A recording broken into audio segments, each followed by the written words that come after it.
Dobrodošli na konferenciju Održiva energija za sve. Ovo je ujedno i prva konferencija koja se održava u okviru nedelje energije, prve nedelje energije u Srbiji, odnosno u Beogradu. Što da sam ovom skupu pozdravim u ime Ministarstva zdravstva i energetike Republike Srbije i u svojoj državi. Danas se za Beograd čini mi se jedan jako značajan dan.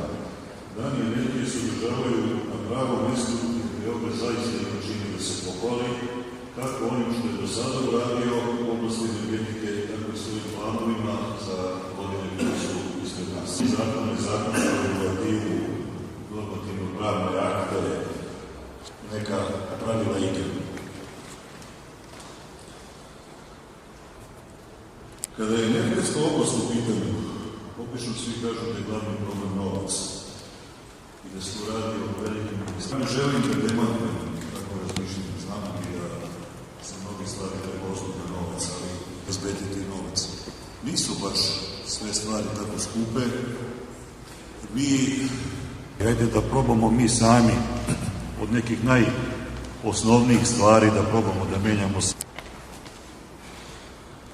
Energija je ogromno na tržištu postala. Prisutne predstavnike ministarstva, naše kolege iz grada, naše kolege iz organizatora iz SEDEF-a, da vas svima zahvalim što ste ovde i da kažem da je lično veliko zadovoljstvo što smo se, kao što reče gospodin Brenić, ipak sami naterali da nešto uradimo.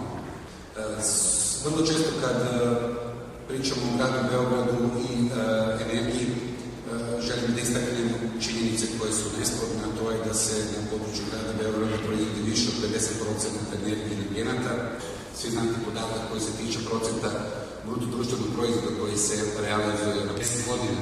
Kolega Kliman, delimo neke zajedničke teme, odnosno delimo zajedničku borbu za afirmaciju i vrlo znači ubacimo sve te okolnosti koje su bile vezane za ambijent u kojem motivacija i dalji pritisak da nastavi ako je u granicama energetske efikasnosti korektna, a koji bi trebao do sledeće godine da krene u realizaciju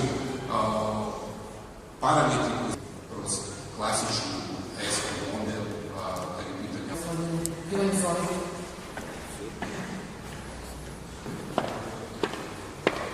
Dame i gospodo, gospodinu Prediću, Ana, Marko, dozvolite mi da u nekoliko rečenica bez namere da previše troši vaše vreme.